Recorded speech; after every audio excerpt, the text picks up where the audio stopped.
So Venom's voice actor in Spider-Man 2 has teased an intense action-packed game. He gives new details on the map, teasing something huge in this game, as well as how Venom plays and acts, something for 2024, and lastly, what Insomniac is like to work with. If you could leave a like on this video, it helps a lot, so I'd really appreciate it. But if you actually get to the end of the video and you say, well, I didn't actually enjoy this, then feel free to turn your like into a dislike. But if you could drop a like right now, it helps a ton. So in a recent interview with a YouTuber who goes by the name Deeper Depths, Todd, who is the voice actor for Venom, was ultimately quizzed about Spider-Man 2, in response to which he actually gave an example of a sequence in Miles Morales where Peter and Miles, and I'm going to assume most of you will remember this scene, are seen chasing Rhino through New York and smashing things along the way.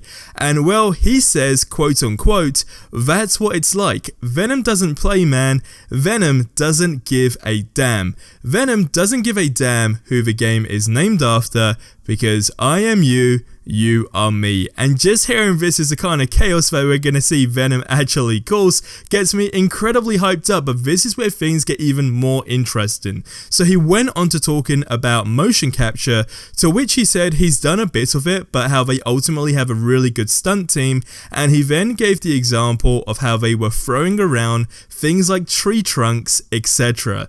Now, after hearing this is the Venom that we're going to be getting, and he's going to be throwing things around like tree trunks, I mean, wow, that's the Venom we want, and that's the Venom we need. And I think it's just great to hear this because Insomniac clearly understood this assignment.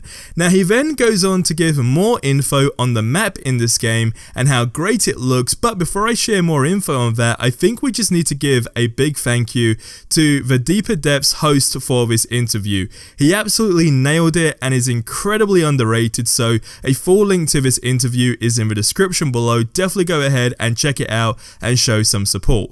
Now, as I mentioned, Todd, the voice actor for Venom, did actually tease more about this map, and he went on by saying, and again, quote unquote, "What they do with the landscape and the sky and the images of New York and the acrobatics of movement is just insane." Now the host then went on to say, "I actually heard a comment from one of the Marvel executives that came in to see progress of the game, and they said it was like a cutscene. It was so well done that they didn't actually know if it was, well, a cutscene or the actual gameplay."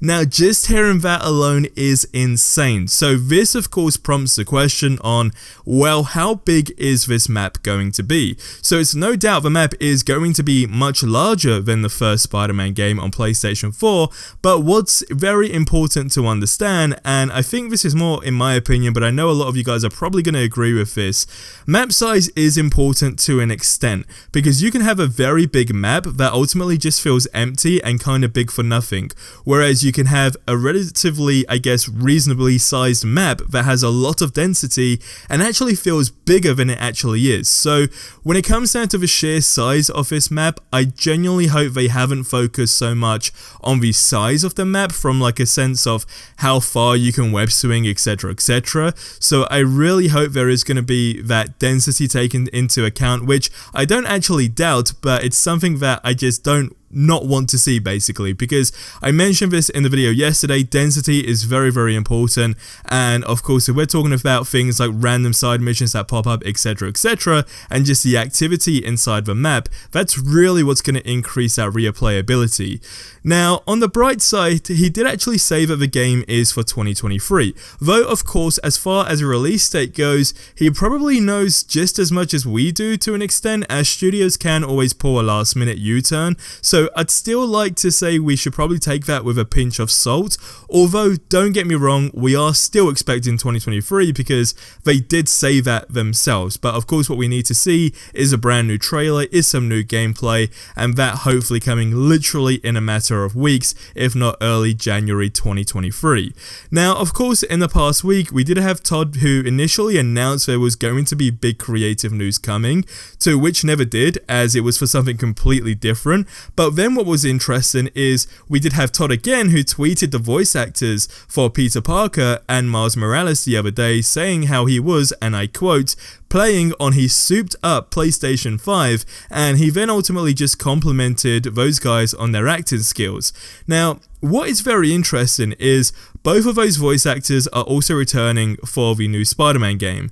So there was a theory on if he is potentially playing a demo of the game. As far-fetched as that may sound, who knows? Maybe a specific scene, I guess you could say, he could be playing with his character involved.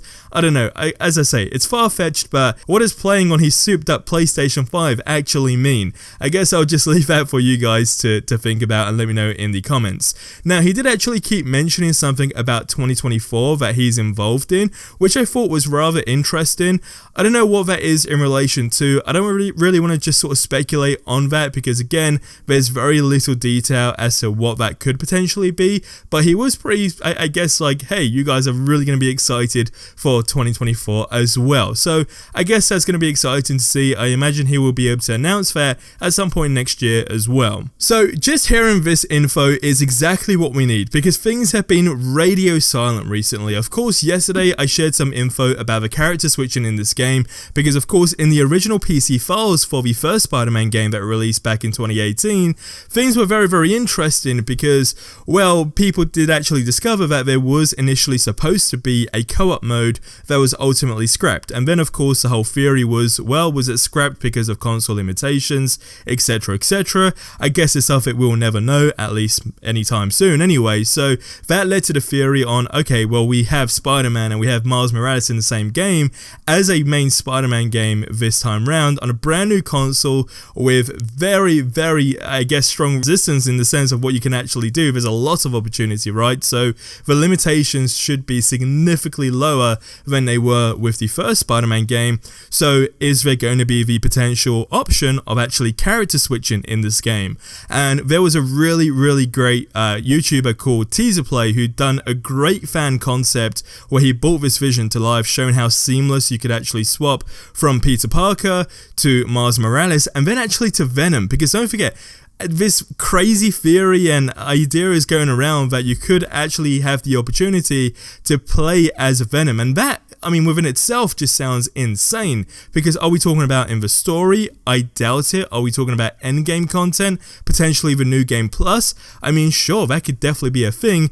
If there's going to be co-op especially, how many players can be in co-op? I mean, if we're talking like a 4-player co-op, for example, or a 3-player co-op, then absolutely, because 2 guys could be, of course, Peter and Miles, and then someone could be Venom. I mean, you can see where this is going and how this can truly be one of the biggest Spider-Man games that we have got to date. Taking into account just astonishing job they've done with the first Spider-Man game, it's safe to say everybody's expectations are significantly high. And I guess one thing that really lacked in the first Spider-Man game was just that replayability. Of course, the new game plus for that game was great, but again, it was just that single player driven game that was great, but then you unfortunately have to put it down and then you come back to it a couple months, and it's kind of one of those things. But I think with this incredible storyline and this many characters as well being in the game, I really hope they double down on that replayability aspect. But again, that's where it kind of reverts back to the map size, where it's more so about the density as opposed to the sheer size of it. Let me know what you guys think about that in general, but you want to check out what this character switching can look like in this game, because it's going to blow you away. So check it out on screen right now.